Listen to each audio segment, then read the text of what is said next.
Welcome to the Grazing Grass Podcast, episode 68. Advice to spouses: find something that brings you joy and excitement that you can take ownership with, because otherwise it's just a chore.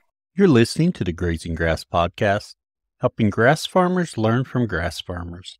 And every episode features a grass farmer and their operation. I'm your host, Cal Hardage. On today's show, we have Benton and Christy Line. They're grazing sheep, getting started with cattle, doing some crops in Western Nebraska. I think it's a great story they're just getting started on. Before we get to Benton and Christy, 10 seconds about my farm. Heat's here. However, we did get a little bit of rain, which was really nice. It is breeding season. Bulls are out with the cows. I am not pulling the bulls out early because I take, and the cows who don't calve in my calving window, they get sold as bred cows. So I'll keep the bulls out with the herd until I need them somewhere else, which I share bulls with my dad. So he's got a fall calving herd. So they will stay out there till November. Because my main goal is, for me, a bred cow brings more money than an open cow. For the podcast tidbit this week, if you're listening to this, well, if you hear my voice, you are listening to this. We are almost to 95,000. In fact, by the end of the day, we'll be at 95,000 downloads for the lifetime of the podcast, which is just crazy to me. Never once did I think this podcast would reach that many downloads. And Mom, thank you for downloading it 94,000 times. Actually, it's a pretty amazing benchmark to me because I really didn't know how this would go. So I really thank you for listening. And I thank you for sharing and joining me on this journey as we learn about other farmers and what they're doing. Thank you. Enough of that. Let's talk to Benton and Christy. Benton, we want to welcome you to the Grazing Grass Podcast. We're excited you're here today. Thank you, Cal. Thanks for having me, and my wife, who's going to step in later. I listened to your most recent episode earlier today and saw that you actually quoted my initial correspondence to you, and thanks for the show that you do. And I mean, I like a lot of the guests that you've had, but in particular, I like that you have some beginning farmers on there. It's our journey has not been easy. There's been a lot of tough times, and it's just kind of encouraging to hear other people and who have made it to some degree or another, and the challenges they've gone through, and I guess the fact that they've made it to some level. So that's great. Ben, I really appreciate the email and your words you put in there about that, because one of the main reasons of the podcast is to know we're not in this by ourselves, and we've got other people, and there's multiple ways to do this. If we can encourage other people wherever they are on the journey to take the next step, I count that as a win. So Benton, can you tell us a little bit about yourself and your operation? Went to college in Colorado State, studied geology, and have a degree in German too, but don't really use that much. And currently work as a geologist. Most of my adult life was in Colorado, and then just recently moved back to Nebraska. This is the second version of our farm here. At the farm itself, we farm, about 223 acres, and then we have a little over 500 acres of pasture. A couple hundred acres that are accessible to us through a family friend and kind of allow us to grow. So we're a graded livestock and farming operation.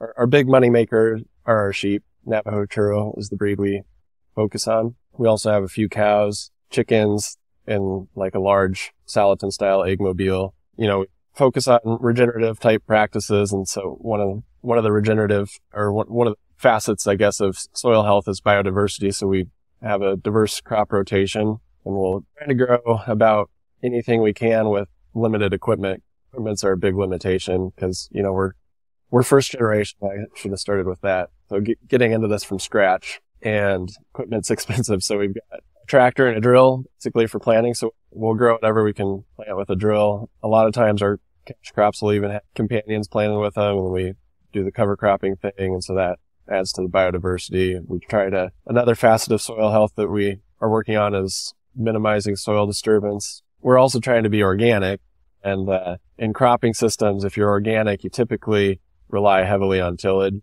And then, a lot of the regen guys who are ardent no-till advocates, they rely to some degree on herbicides. And so you kind of have to pick and choose between the two evils. There's no perfect cropping system. And so I reasoned that, in nature, there's some natural analogs to tillage, bioturbation, where if you look at pigs, they might be a natural example.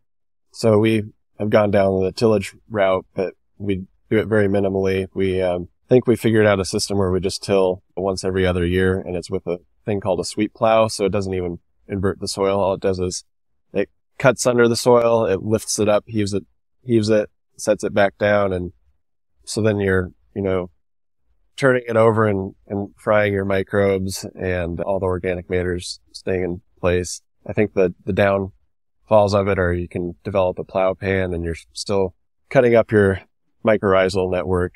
And then the livestock integration, we are always grazing our livestock across our fields to fertilize, and we use them heavily for weed control too.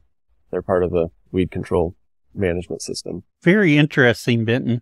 Now, one thing before we get into a little bit more of what you're doing on your farm, you mentioned your first generation. What attracted you to agriculture? Okay.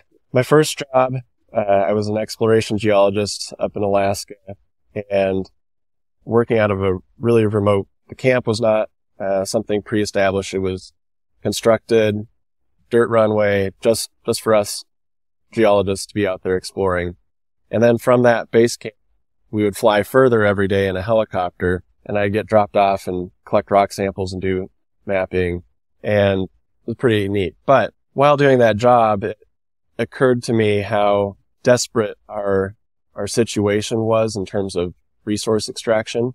I just started to become aware of the lengths that we're going to extract minerals, and made me become more conscientious of how I live and my daily consumption and the sort of products I buy and use. And somewhere around the same time, I read The Omnivore's Dilemma. That book paints a picture of industrial agriculture, gives you, the nice alternative story with highlighting Joel Salatin and polyface farms. My mom, we grew up in rural Colorado. My mom was a teacher at country school. My grandparents farmed in Nebraska, so I had that farm to go back to, and around holidays and summer. That book had a big influence. I started to draw connections between industrial agriculture and resource consumption.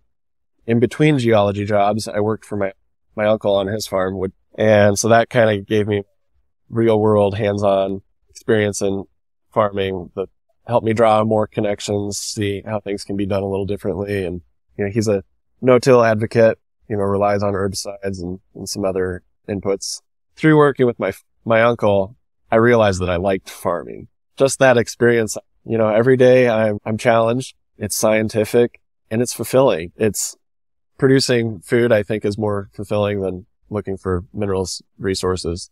As exciting as that job was. Somewhere in there, I was reading a lot of Wendell Berry, but he's really critical of Christians and their lack of attention to environmental issues and health issues. So that resonated with me, and I boiled up inside of me, and I realized, well, if I'm going to be a good Christian and love my neighbor as myself, and taking into account all the things I learned in school and the experiences I had at, understanding environmental issues and how what I do affects people downwind and downstream of me, I thought, well, I guess I'm going to be a farmer, probably in 2011. And then it took a long time before we actually started farming, but that was, that's, I guess, the brainchild of it. It became sort of a missional thing for me. It got you started on this journey, and our pathways to get to where we are now is always so interesting for everyone. We each have our own journey.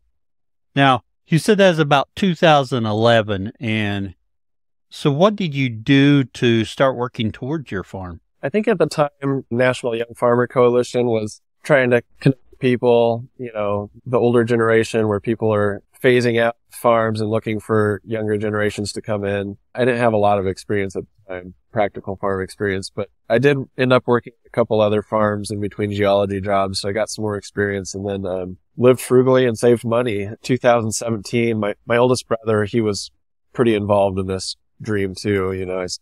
I started talking a lot about it together, and so he and I bought our first farm down in South Central Colorado together. That was 128 acres, mostly irrigated pasture. So no cropping component down there. And then even once we bought that property, initially I was still traveling a lot for work. And so it was really just a hobby farm. I had a few chicken, cats, and a nice old neighbor lady would come down and take care of my chickens and cats. I was out working, and I traveled to California a lot. I met Christy and we got married, and that was 2019. And marrying Christy is what really helped us to get going. And so that's when we first got sheep, and things kind of grew from there. One thing you mentioned there that you said from 2011 or about that time, you're thinking farming's something I want to do. And it wasn't until 2017 you got started because you were patient, you saved up money, you did that grind just to get you to that point. You worked on some farms in between jobs and stuff to get there.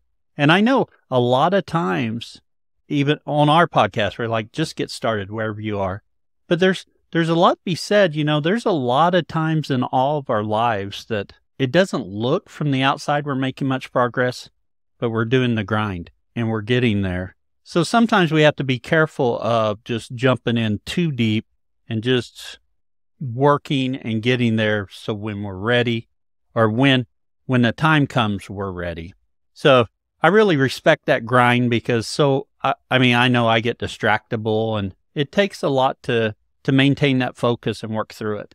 It's hard when you have, all these books and podcasts and things where you read about Joel Salatin and Gabe Brown and this, that, and the next person and how they're doing it. And you want to do that, and you want it to happen now. But they didn't get there overnight. And it's kind of like we've all heard, what we see on social media is the highlight reel and not what's happening every day.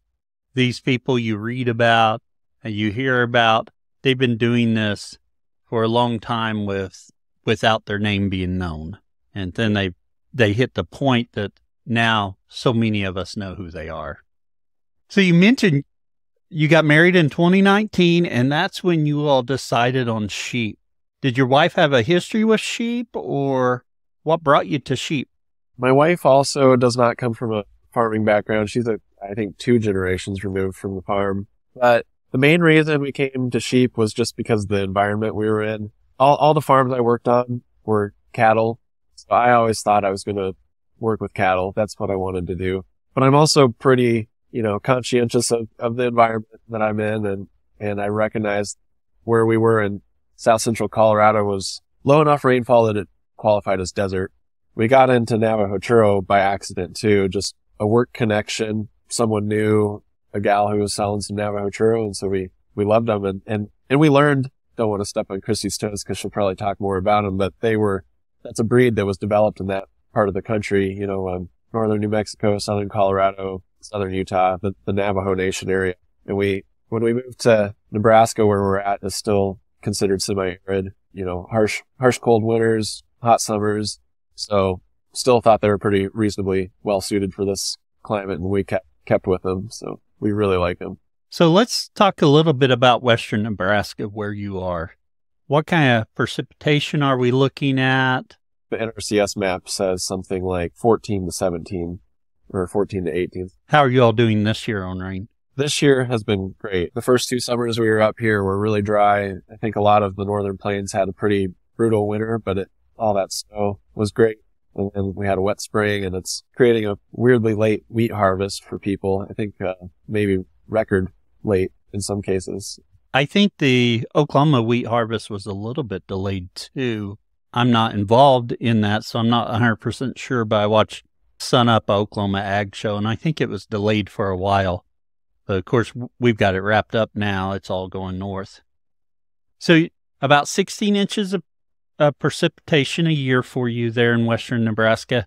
When is your first frost of the year and last frost? First frost is early October. Last frost, I want to say, is early May. Oh, okay. So you're about a month ahead of me or behind me, depending on which way you look at that. Because we're looking at the 1st of November, somewhere in there for our first frost, first week in April for the last frost. Of course, that varies so much, it's really hard to pinpoint. that average we never hit. The last few years, it seems like summer goes later into the fall. Like we've been having warm falls, or I should say winter has been longer, kind of stepping on spring's toes a little bit. Just an observation that I've had for our area for a few years. That seems pretty accurate here. Now, in my area, we try to enjoy both days of autumn. So whenever those occur, it just goes, it's hot, and then we get a couple nice days, and then for some reason it's cold. So, I would love for that transition to take a little bit longer here. In addition to your farming, you've got some grazing acres. What kind of forage are you working with there? The brome grasses would be like smooth brome, downy brome, which is your cheatgrass. That's a weedy plant. Oh, yeah. Japanese brome, then blue grama, hairy grama, buffalo grass, really short grasses. The wheat grasses, like western wheatgrass, intermediate wheatgrass. Forbs would be things like wild sunflowers, woolly verbena, silverleaf scurf pea is a legume. Sweet clover we have quite a bit of. And do you have any irrigation? We don't. We're 100% dry. Crops too, all dry land. So what does that do for your crops? And this is really out of my element because I've never farmed. I do drill in a few cool season stuff, but for me personally, it just means that I don't try to grow things like corn and soybeans that need more water. Mentioned earlier, we've got the equipment limitation, but another limitation is markets, trying to, like buckwheat's a great thing to grow here, but something I can just take to town. It's something we're working on, but just making connections with the alternative markets to grow more drought-resistant crops.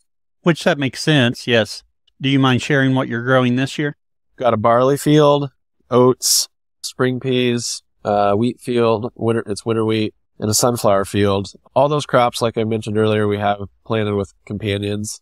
We have one field actually that is a rest year, I'll call it, where I drill oats, rye, pea, lentils, flax, just letting it grow out. And right now the sheep and cattle are out on it, grazing it and fertilizing. Sunflower field I really like to talk about. It's a fun field. So planted with a drill, which is unconventional. Usually they're done with a planter in, 30-inch rows or so. And we have a bunch of companion plants. Carefully select species that are not going to compete with the sunflowers, and they're going to form kind of a understory or, your lower canopy. Harvest time, we'll harvest the sunflowers off top and everything else will remain under there, and then we'll put livestock in to graze it. Oh, interesting. And how tall do those sunflowers grow? Probably 4 to 5 feet. I'm just curious. I've not seen a sunflower field that I know of. You see on Facebook and stuff really giant ones, and you can get a lot of different species for the home garden. So I was just curious there. The dust they produce really builds up in the combine, and it's pretty flammable. So it's a great crop to have in your rotation. That really deep taproot pulls phosphorus back to the surface and cycles phos, and good to get a broadleaf in your rotation. When you combine those, are they cut pretty low, or are you cutting them pretty high to just get that head off of them?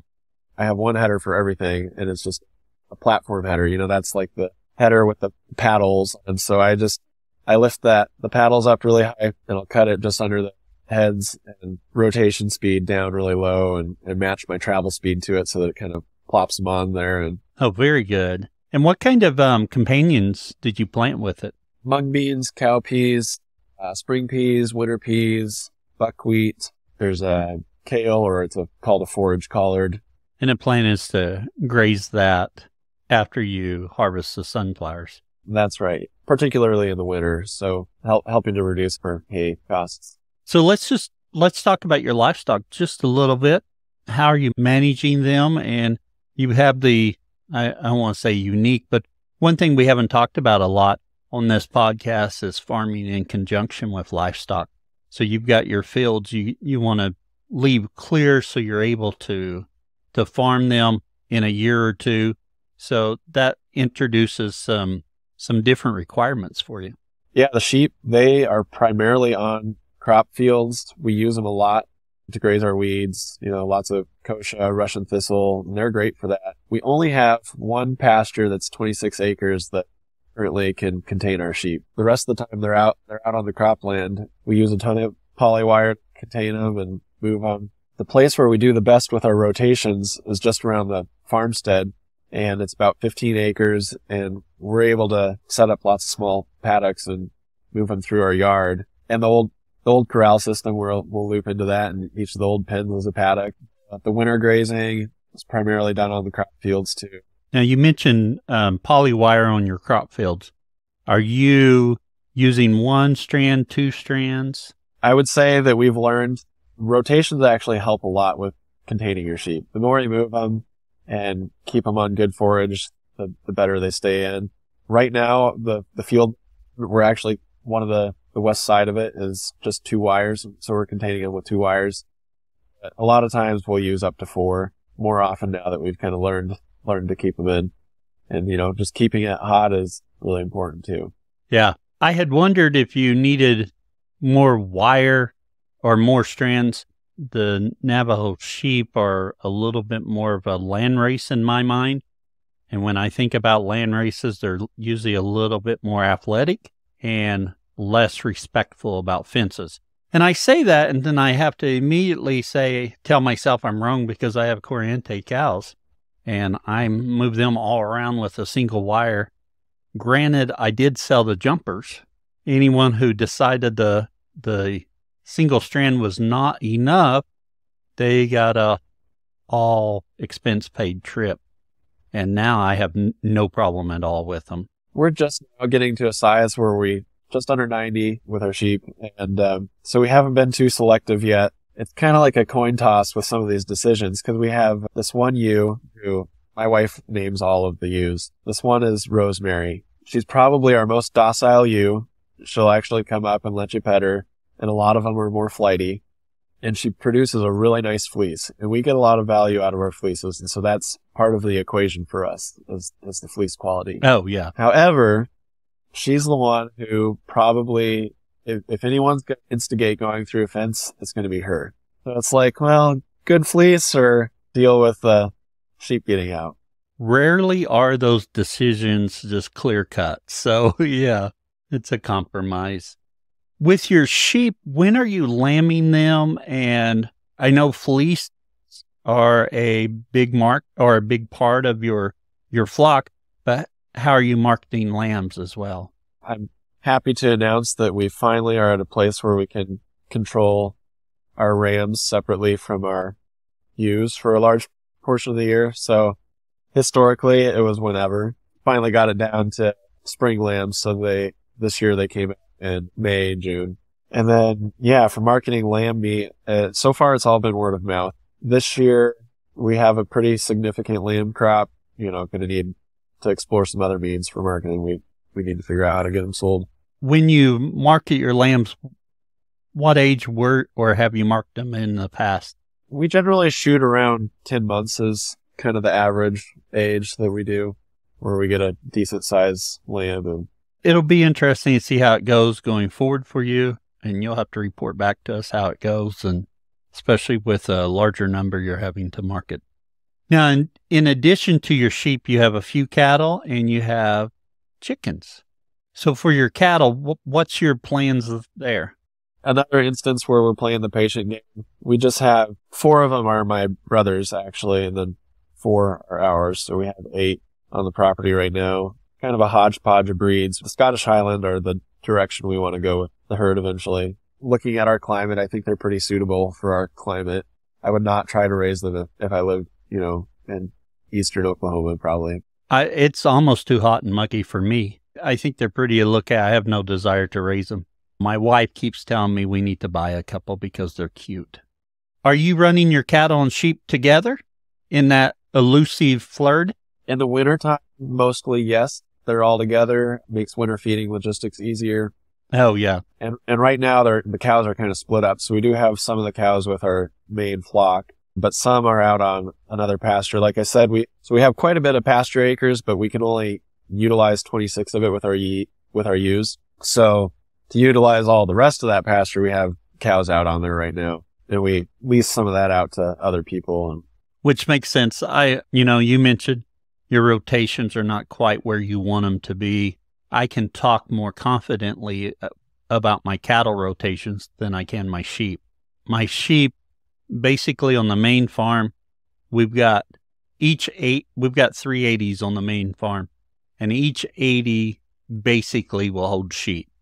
So we basically have 3 pastures of rotation that we kind of haphazardly do with the sheep.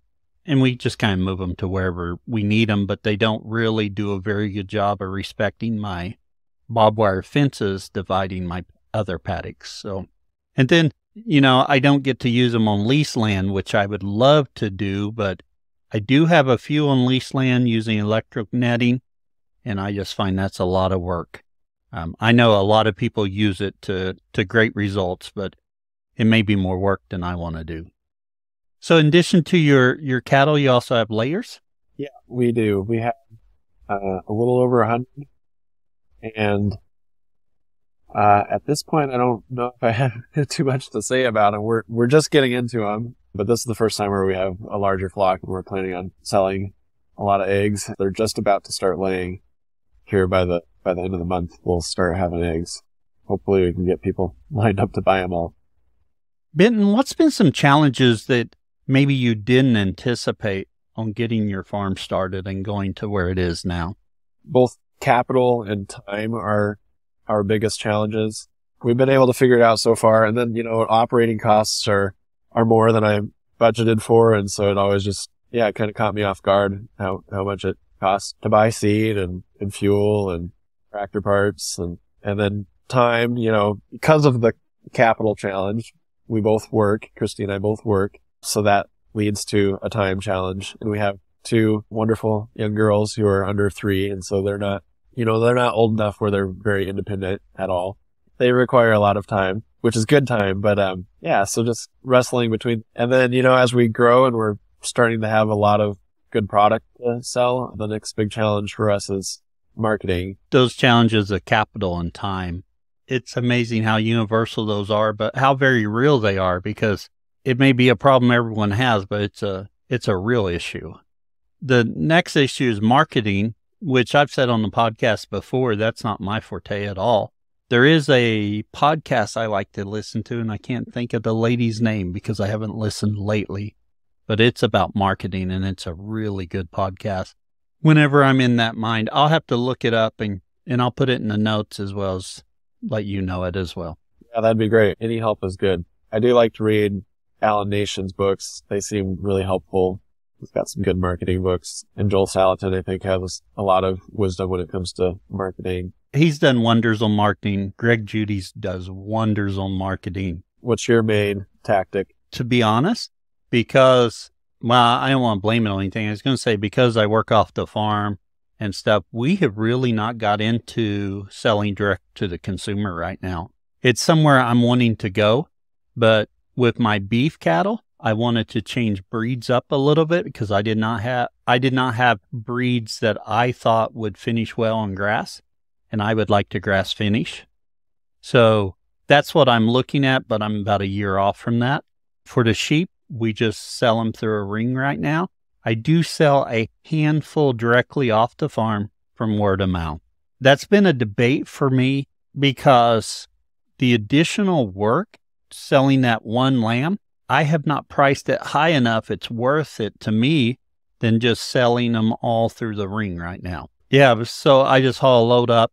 And, to go with that a little bit, I've got the full-time off the farm job. So when I get home and I'm doing my chores and stuff, the last thing I want is someone showing up to talk an hour to pick up a lamb. And so that's a little bit of a mindset issue for me. And I say pick up a lamb. I'm selling, the lambs I've sold are to some ethnic groups that want live lambs. That's just kind of where I am right now. We mostly do, wholes and halves where people will buy a share and they get it. We have a butcher just 3 miles down the road in town, but they're not a USDA certified center. So, but then there's another one that is USDA.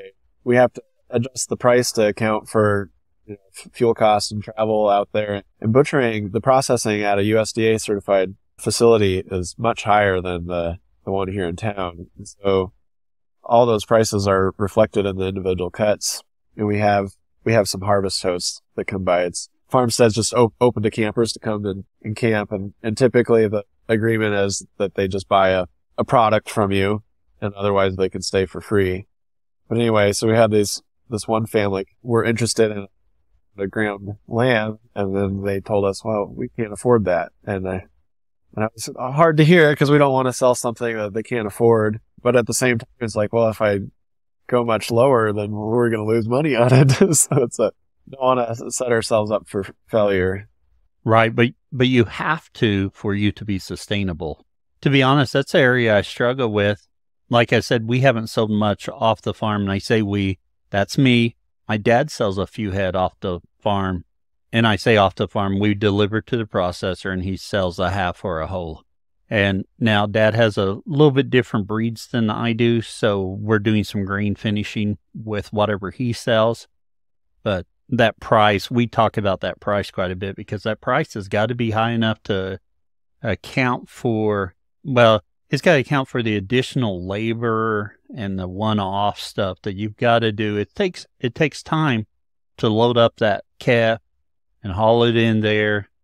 And then just, there's all these factors sometimes we forget about in figuring that we've got to add in. And that's one reason so much of our stuff is just wholesale through the auction ring. It makes it easy for me. I feel a lot of demands for my time. Not any more than anyone else. Everybody's always busy. But it just works better for us at this point. I would like to move to a more customer-centric model, and I'd love to get more customers out here on the farm, see what we're doing, and do some things. We're just not quite there, in my opinion, right now. Benton, those are some of your challenges going through, and you've also mentioned some of your goals earlier in that you're with your cropping and trying to be organic and be regenerative. What are some other goals you have? Just generally speaking, I'd say growth. We're still in a growing phase, and streamlining thing. You know, there's a lot of things we probably do kind of the hard way, just because we're not set up to do it quick and smoothly.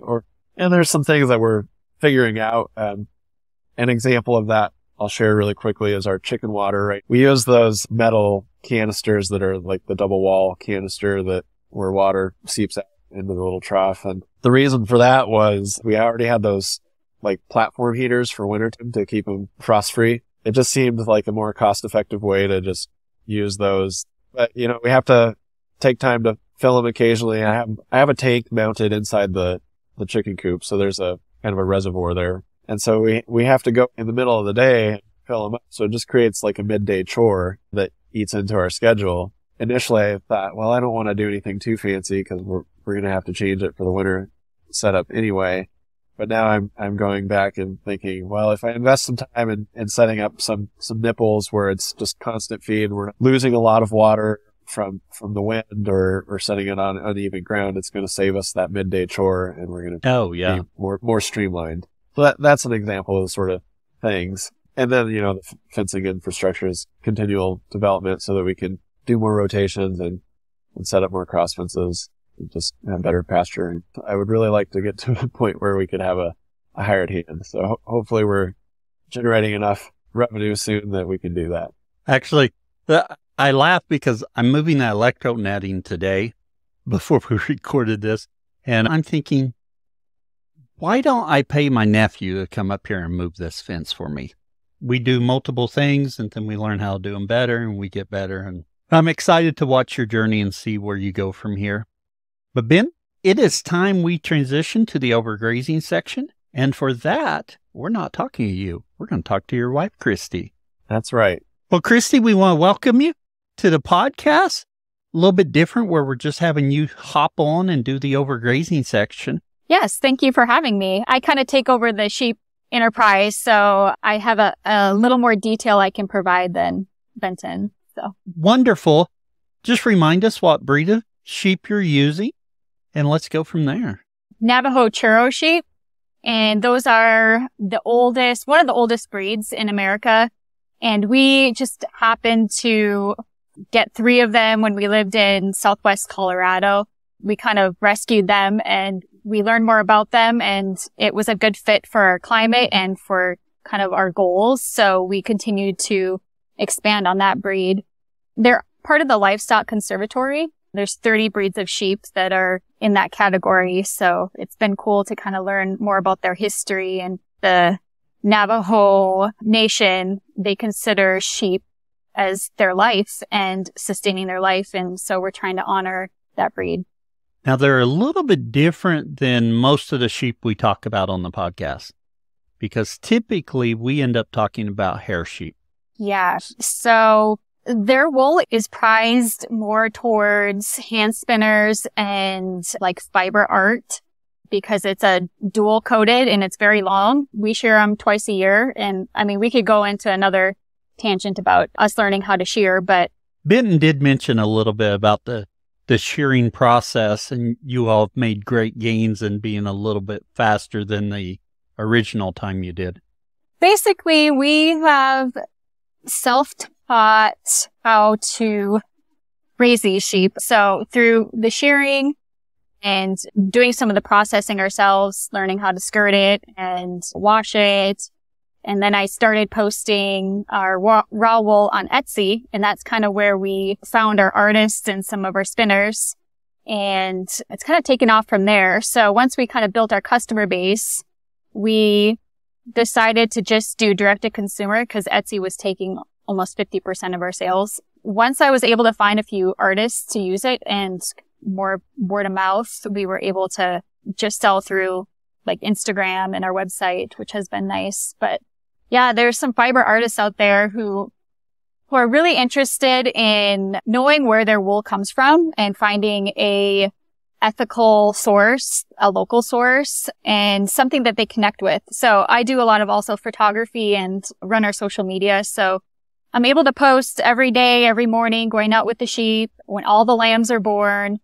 So through that, I think the artist can connect with a certain sheep, and then they know like, this is this sheep's wool and we're bringing it back to life in a circle. And so we've had fiber artists show different wool projects at expos in New York and in Florida. There's some pretty, if you can kind of look outside the box of just selling your wool to a manufacturer or, you know, the commodity market, I think there's opportunity to make some money off of it.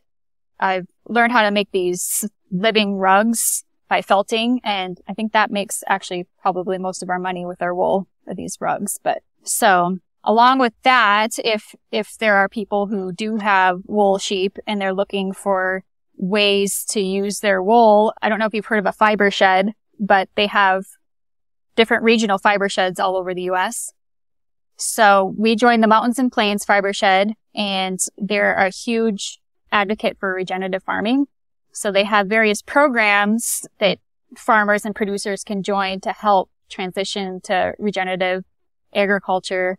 They talk a lot about the carbon to carbon cycle and how sheep are like the number one, I guess, ruminant or animal that totally goes full circle with their wool and with everything. So it's kind of cool to work with them. And they also provide, there's a directory that producer consumer that people can look up. So that's been a good resource for us. Oh, that sounds like a wonderful resource. I want to jump back just a little bit to the process you do with wool. Benton talked a little bit about the shearing process. He didn't really get into much detail there, just the amount of time and the learning process there. So what are you doing to the wool after you shear it? So after we shear it, we lay each fleece out and you do an initial, it's called skirting, which you take out all the dirty parts and the underbelly and pick out vegetable matter, which, you know, we graze outside year round. So we don't have a ton of hay and stuff in it, but you pick out what you can. And so then once you have your quality raw wool, then you go through a washing process. We use an organic scour, and it takes like a couple 20-minute soaks and a rinse to get it clean. And then we built a big drying rack to put it on. And then after you wash and dry it, you go through a carding machine, which pulls out all the fibers and lines them all up in one direction. So then it can be pulled apart into getting ready to spin or do whatever else you want to do with it. So the process of making it into yarn. Rugs and things like that are slightly different, but we have started, now that we have more than a handful of sheep, we have taken a lot of our yarn to a local mill to get into the roving and yarn and that kind of thing. So. And you mentioned a while ago about some of these wool artists that they can connect with the sheep because I see them on your Instagram and stuff. Is the wool separated by you, or are you mixing that based upon color? I'm obviously don't know very much about it. Yeah, well, so the Navajo Churro sheep, they're a multi-color breed where they have a lot of different colors within the same breed. So there's some that are white, some multicolored, some gray, some brown, red. So there's a lot of different colors. So we keep them separate. So when we process, we'll put all the whites together, and then a lot of times I'll actually have them processed per sheep so that when the yarn comes out, when you label it, like this is rosemary, and then you have a picture of the sheep with the specific yarn. So very interesting on that. And you mentioned you make some rugs too? Yes. So they look exactly like sheepskin, except they're, that's why we call them living rugs, because sheep did not have to go through its life cycle in order for you to get the rug. So I just use more of our wool on the backside of a fleece after it's sheared, and the whole process to wet felt it all together. But they look like sheepskin rugs. So. Oh, very nice. That's something new I didn't know about. I don't know how specific this is towards our sheep breed in general, but I kind of wanted to touch base just a tiny bit on not growing up on a farm, not having any agriculture background. I feel like moving out to this farm, I initially felt very disconnected from what we were doing, and I felt like I did not have a purpose.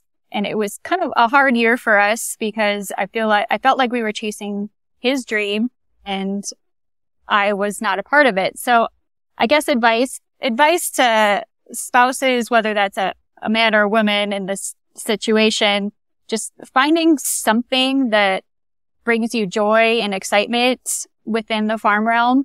If you can just find something, the sheep did it for me. The lambs and the wool, I think it just sparked something in me and I kind of went with it. But it could be any small thing that brings you joy that you can kind of be a part of it. Because I think that was the turning point for me for kind of going along with this, is like actually finding something that, has a little bit of purpose. And overall, I mean, we have a bigger purpose of just, making this world a little better place in our corner and raising our kid to, I guess, enjoy this lifestyle. I think it's important to have joy in what you're doing, because otherwise it's just a chore. Very important thing you bring up there about, and we struggle with that. I say we, my wife and I discuss this because the farm is my dream and she's it makes you happy. So here we are. And at times she's like, do we have to? And so I think that's so important to find how, I hate to use the word how you fit in, but find your passion. Yeah, passion. I'm trying to think of another name, but yeah, something that you could kind of take ownership with, or I think it just, helps with becoming more teammates than just an accessory. I'm glad I found that because I was definitely struggling with finding my peace in this. So that's been good. Very good. Christy, before we wrap up, and I know it's really quick for your section on here, you added that piece in, which is so relevant that gets overlooked. You have anything else to add to the challenges or future goals with your farm? So I think there's going to be a point where, so our goal is to get up to 200 flock. There's going to be a point where we're probably going to have to be more creative in how we're selling our yarn or selling our wool and using our wool. And there's so much you can do with it. So I think trying to find other ways, whether it's, I know wool has been used as fertilizer, turning into mulch or animal bedding and things like that, I think.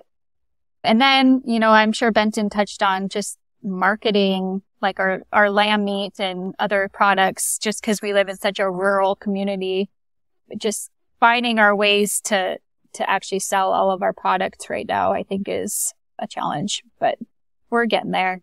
You know, to say that cliche that everyone says, if it's easy, everyone would do it. But yeah, got to start somewhere. You do. And I mentioned to Benton, there's a podcast I'll have to share with you all about marketing that I think is really good. I can't think of the name right now because I haven't listened to it lately. I kind of go in spurts with my podcast listening. I'll focus on this podcast for a while and then I move to another one. So I'll find that and I'll make sure I have it in the show notes as well as let you all know. Okay. That sounds good.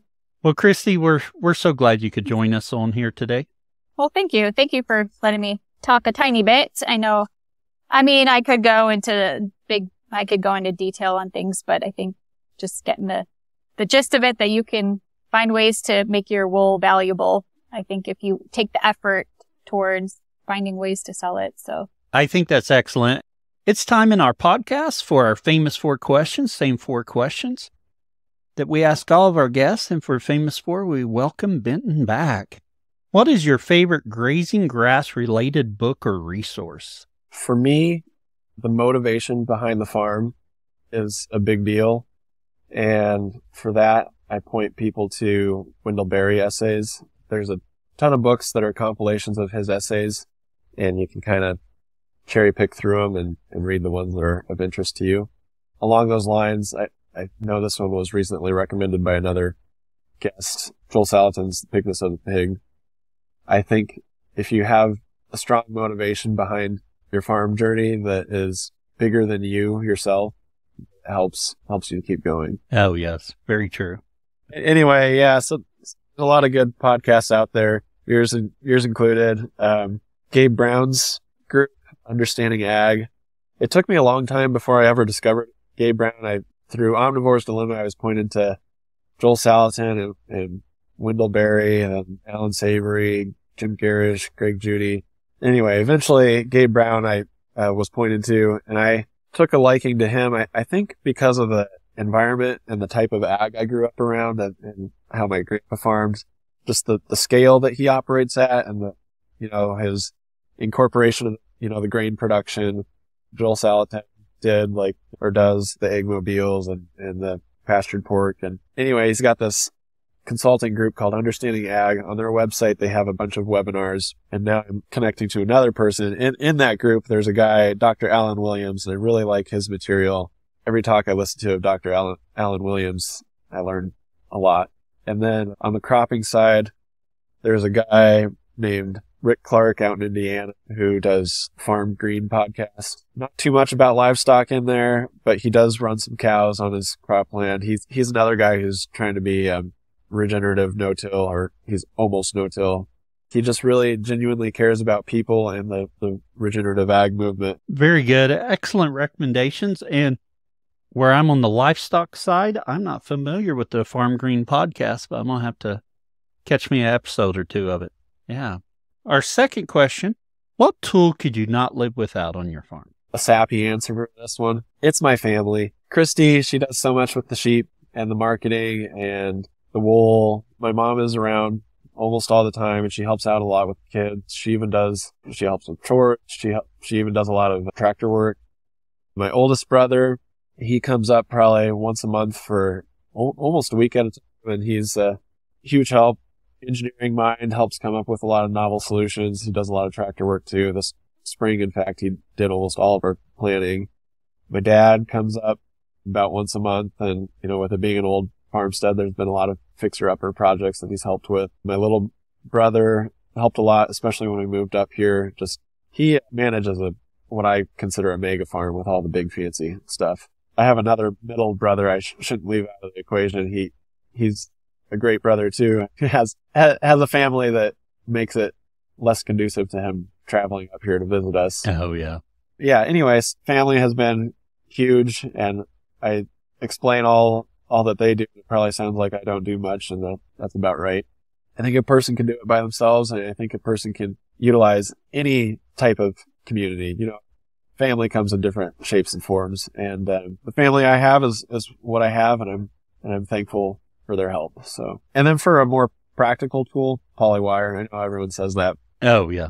I mean, we use so much, and And where we don't have that much infrastructure, it's kind of a permanent fixture here, even though it's not designed to be permanent. It helps us to do what we do. Both of those are excellent answers. I mean, family is so important. And like you mentioned there, your family may be different than my family, but family is so beneficial, whether it's your spouse, your extended family, siblings, if it's friends, whoever's your community, whoever's there for you. It's really beneficial. On the subject of polywire, I had an unfortunate incident yesterday with polywire. I needed to cross this polywire, and I'd purchased some cows yesterday, and I was taking them over to introduce them to one of my herds. And I had to cross this polywire with the trailer, so I staked it down. Well, actually, not. I don't want to jump ahead. I got out. I had a couple of polywires meeting right there, so I unhooked one. So it was going to be cold running out to where I was taking the cows. And the other wire was hot, and I was going to stretch it across the road and just put a couple of step-in posts to hold it down so I could drive over it. And so I got the one wire out of the way, and then I had another strand coming off, and I unhooked it so it was cold, and I moved it back.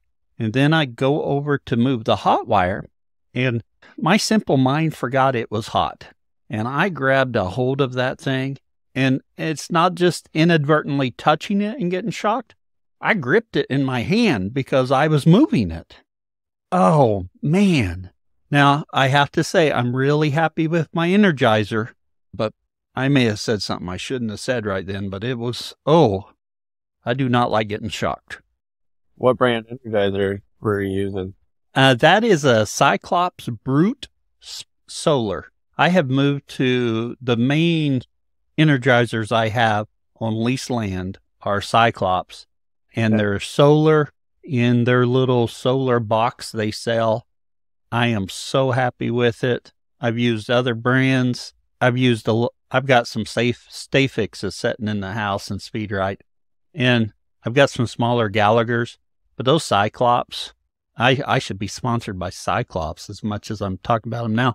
They have just worked so good, and I don't find some of the issues I was having with my solar chargers before was they just couldn't handle the electro netting and all the polywire I was putting in on them. These guys don't even seem to notice it. It's just, I'm just really impressed. I've heard quite a few people recommend Cyclops. Next time I get a charger, maybe I'll try one of those out. Yeah, I've been tremendously impressed. Now, I say that. For a moment yesterday, I was unimpressed, but now I'm back to being impressed. Moving on to our third question, what would you tell someone just getting started?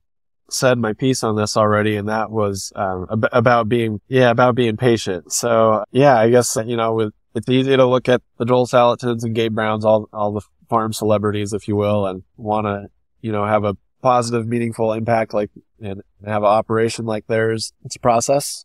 So just, stay focused, charge ahead, do your best. And one other, I would implore more people to try out wool breed sheeps.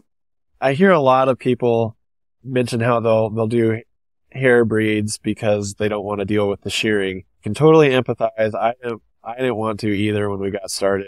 I was really, pretty opposed to the idea of shearing. Well, the first sheep we sheared were in 2020. So that's when COVID started. And we were signed up to go to a shearing school in northern Colorado, and it was canceled. So then we had to figure out how to do it on our own with YouTube videos. And YouTube videos are great for a lot of things. I use it for mechanicking stuff all the time. For shearing sheep, you really have to have someone who knows what they're doing, show you how to hold the sheep in the correct place and place your feet in the right way. And anyway, so our first sheep shearing was pretty painful. It took over 2 hours to shear our first sheep. And now we're still not that fast, but we've since been able to go to school, my oldest brother and I. When I say we, that's another thing Brett helps with a lot of shearing, comes and helps shear.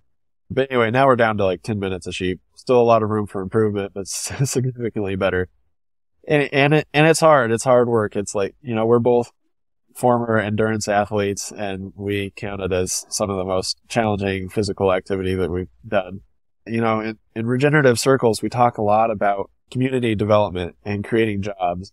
And wool creates a whole other industry. It's a missed opportunity in a lot of places. And, don't play the commodity game with it. When you get into wool, you create jobs for shearers. Then there's all the middlemen steps of processing it, the textile side and, making it into a fabric. In the United States, that's something we're lacking severely, is the whole textile wool industry. And it's a great fabric, great material. As someone who used to wear a lot of tech material for running and cycling and whatever else, and wool will last much, much longer without going rank on you than tech material. And I would encourage young people to try wool out. Yeah, very good. Excellent advice there, and wonderful tip about the wool breeds.